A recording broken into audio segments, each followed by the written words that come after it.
दोस्तों, कैसे आप सभी? मैं आशा करता हूँ आप सब बिल्कुल ठीक होंगे। साथियों, आप सभी के कमेंट्स ने लाल किताब भाग दो लाने पे मजबूर कर दिया। बस फर्क इतना सा है कि यह कहानी मात्र 13 मिनट की है, लेकिन मैं चाहूंगा जिसने इस कहानी का भाग 1 नहीं देखा उसे यह कहानी बहुत छोटी लगेगी, मगर उस कहानी की लेंथ 29 मिनट की है। 29 और 13 42 मिनट हो जाते हैं। बस आप सभी से इतना ही कहना चाहूंगा कि इस कहानी को छोटा ना समझिए, क्योंकि मैं इस क्लाइमैक्स का खुद इंतजार कर रहा था। आखिरकार कहानी को पूरा भी तो करना था। तो ठीक जल्दी से अपने अपने हेडफोन लगाएं और शुरू हो जाए मेरे यानी महेश के साथ। मैं एक बार के लिए चौंक गया। किसका फोन आया है? डरा ही दिया। उस वक्त टाइम 1:22 हो रहे थे। बाहर आज पूरे दिन बिना रुके बारिश हो रही थी। सुबह की वो बारिश रुकी नहीं थी अब तक। मैंने फोन उठाने के लिए जैसे ही उंगलियां स्क्रीन पर लाई तो मैं भौचक्का रह गया, क्योंकि स्क्रीन पर वही नंबर से कॉल आ रहा था जो उस लाल किताब के आखिरी पन्ने पर लिखा था। मैंने डर के मारे कॉल काटने के लिए अपने अंगूठे को एंड के बटन पर जैसे ही ले गया, अचानक वो कॉल अपने आप पिक हो गई। ये कैसे? फोन मेरे कान पर ही लगा था। सामने से बस साए साए की आवाज आ रही थी। एकाएक उस साए साए की आवाज को तोड़ते हुए एक भारी रूखी चरमराती सी आवाज ने मेरे कानों को ठंडा कर दिया। क्या हुआ रवि कलावत? सारी बातें याद आने लगी। घबराओ मत, अभी तो बहुत कुछ बाकी है। मैं ठीक तुम्हें वैसे ही मारूंगी जैसे तुमने मुझे मारा था। साथियों, ये सुनते ही मेरी आंखें बड़ी हो गई। मेरे पसीने छूटने लगे।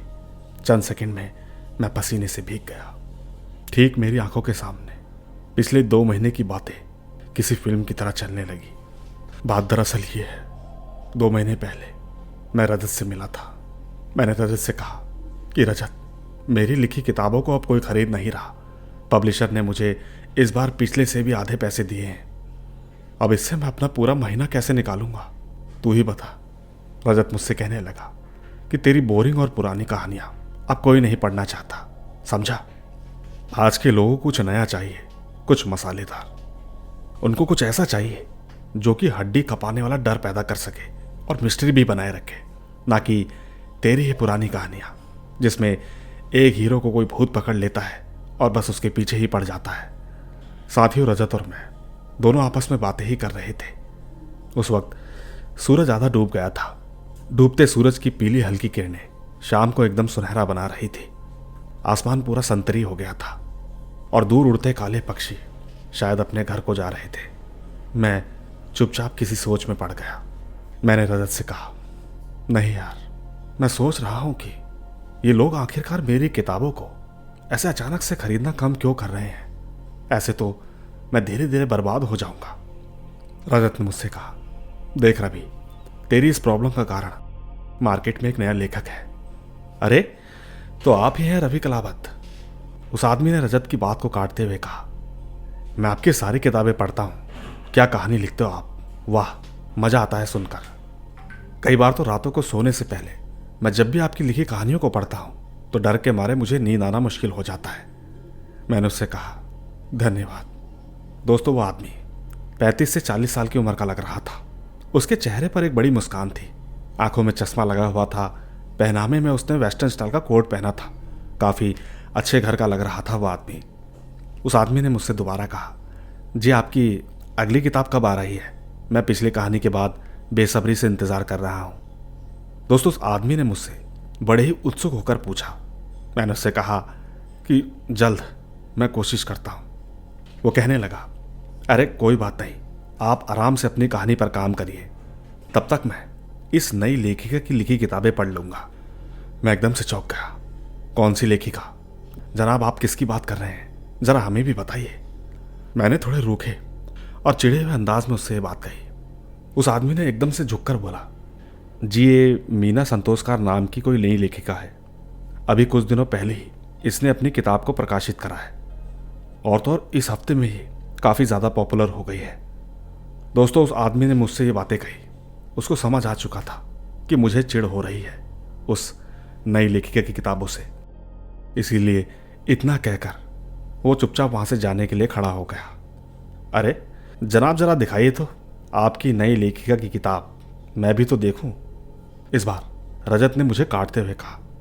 मैं भी इसी की बात कर रहा था रवि। मार्केट में एक नई लेखिका आई है, मीना संतोषकार नाम की। तुम्हारी तरह ही हॉरर कहानियां लिखती है, लेकिन कुछ नया जोड़कर। उसमें वो रहस्य और हॉरर दोनों का मिक्सचर रखती है। शायद लोगों को पढ़ने में मजा आ रहा है। इतना कि वो जो एक हफ्ते में कमा लेती है, उतना तुम 2 महीने में कमाते हो। दोस्तों, रजत की बातें सुनकर मुझे अंदर ही अंदर उस नई लेखिका पे जलन हो रही थी। मैं पिछले 14 सालों से कहानियां लिखते आ रहा हूं। मुझे बिल्कुल पसंद नहीं आ रहा था कि कोई नया आकर मुझे मार्केट में हराए, मुझसे ज़्यादा कमाए। पर शायद अब कर भी क्या सकते हैं। हर शेर को 1.25 शेर ज़रूर मिलता है। अब कोई मुझसे अच्छा लिखता है तो क्या ही कर सकते हैं। ऐसा मैंने अपने दोस्त रजत को कहा, शांत स्वभाव में, लेकिन अंदर ही अंदर मुझे गुस्सा और चिढ़न हो रही थी। मैंने रजत से कहा, चल ठीक है, कल मिलते हैं। शाम ज़्यादा हो गई, घर जाकर खाना भी बनाना है। दोस्तों, पूरे रास्ते मैं सर नीचे करके उसी के बारे में सोच रहा था। मैं सोच रहा था कि कुछ तो करना होगा। उस वक्त रात के 11 बज रहे थे। पूरी गली चुप्पी का चादर ओढ़े बैठी हुई थी, यहाँ तक कि गली के कुत्ते भी गायब थे। मैं ठीक अपना काला थैला पीठ पे टांगकर गली के अंधेरे अंधेरे वाली जगह से चुपचाप खिसक रहा था। मेरे दाहिने पॉकेट में पड़ा खंजर बार बार पॉकेट से निकल रहा था। गली के आखिरी में बिल्कुल सबसे अलग एक पुराना सा आलीशान बंगलो था। इस पर मेरी कई दिनों से नज़र थी। पता लगा था कि सिर्फ इसमें 4 लोग ही रहते हैं, एक मालिक और 3 नौकर, वो भी बस दिन में। रात को नौकर भी चले जाते हैं। इतना आसान, और अब इससे आसान और महंगा चोरी करने का रास्ता क्या ही हो सकता है। हाँ, मैं किताबों में हाथ साफ करने के अलावा लोगों के घरों में भी हाथ साफ करता हूँ। पैसे की कमी नहीं है मुझ पे, लेकिन मज़ा आता है। उसी वक्त कड़कती बिजली के साथ साथ आसमान बिल्कुल काले से नीला रंग का होते जा रहा था। मैं उस बंगलों के ठीक पीछे वाली दीवार को फांदते हुए अंदर की ओर चला गया। पूरा मकान अंधेरे में डूबा हुआ था। मुझे पक्का हो गया था कि अगर अंदर कोई होगा भी तो इस वक्त बहुत गहरी नींद में होगा। मैं ठीक घर से सटे पेड़ पर चढ़कर उसी से लगे बैल्कनी में कूद गया। वो बंगलो काफ़ी शानदार था। बहुत महंगा सामान रखा हुआ था। मैंने फटाफट बिना आवाज़ किए सारे कीमती दिखने वाले सामान को थैले में डाल दिया। लेकिन मैं जैसे ही निकलने को मुड़ा कि मेरे पीछे किसी के खांसने की आवाज़ आई। मैं चुपचाप एकदम सन्न होकर खड़ा हो गया। पीछे मुड़कर देखा तो जहां मैं खड़ा था वहां से 2 दरवाजे छोड़कर तीसरे दरवाजे पर हल्की सी रोशनी आ रही थी। उसी रोशनी में मैंने देखा कि कोई परछाई मेरी तरफ आ रही है। मैं शक पकाते हुए जल्दी से बगल वाले दरवाजे के पीछे छुप गया। शायद ये घर की मालकिन थी। मैं ठीक उसे दरवाजे के कोने से देख रहा था। उसकी उम्र 22 की होगी। वो ठीक मेरे बगल से होते हुए मेरे पीछे की ओर चली गई। मैं ठीक जल्दी से दरवाजे से निकला और नीचे फ्लोर की तरफ चलने लगा। लेकिन न जाने मेरे मन में कौन सा लालच दौड़ा। मन ने कहा कि जिस कमरे से वो लड़की निकली थी उस कमरे में भी शायद कुछ खास सामान होगा। मैं चुपचाप जल्दी से उस कमरे की ओर फिर दौड़ा। लेकिन कमरे में घुसते ही मुझे पता चला कि वो एक छोटी सी लाइब्रेरी है। उस कमरे के बीचों बीच एक लकड़ी की बड़ी सी टेबल रखी हुई थी। टेबल के ऊपर एक किताब खुली हुई थी। उस किताब के पन्नों के ऊपर जैसे ही मेरी नज़र पड़ी, यकीनन मेरे रोंगटे खड़े हो गए। उस पर लिखा था मीना संतोषकार, मुख्य लेखक। मेरा दिमाग घूम गया। इसका मतलब साफ था कि मैं अभी जिस घर पर खड़ा था वो शायद उसी लेखक का घर था। मीना संतोषकार। मेरे चेहरे पर एक बड़ी सी मुस्कान आ गई। अनजाने में ही सही, लेकिन मुझे बदला लेने का मौका मिल गया था। मेरे अंदर के लालच और जलन ने मुझे अंधा कर दिया था। मैं ठीक उसी कमरे के एक अलमारी के अंदर जाकर छुप गया। और ठीक जैसे ही मीना कमरे में आकर कुर्सी पर बैठी, मैंने तेजी से अपना तेज नुकीला खंजर उसके गर्दन पर घोंप दिया।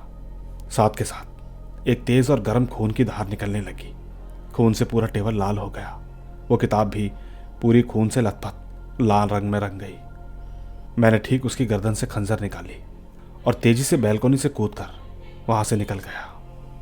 अब दोस्तों, इसके आगे की कहानी आपके सामने है। मेरे कमरे में पूरा सन्नाटा फैला हुआ था। सब कुछ थम सा गया था। उसी वक्त मेरी गर्दन के पीछे कुछ सरसराने का महसूस हुआ, कुछ गीला गीला। मैंने हाथ लगाकर देखा तो कुछ गंदा चिपचिपा सा पानी था। तभी मेरे कानों को ठंडा करने वाली एक आवाज मुझे सुनाई दी, रवि कलावत, याद आ गया ना सब। जब मेरी धीरे धीरे नजरें ऊपर की ओर गई तो ठीक वो मेरे पंखे से चिपकी हुई थी, जो कि मुझे देखकर मुस्कुरा रही थी।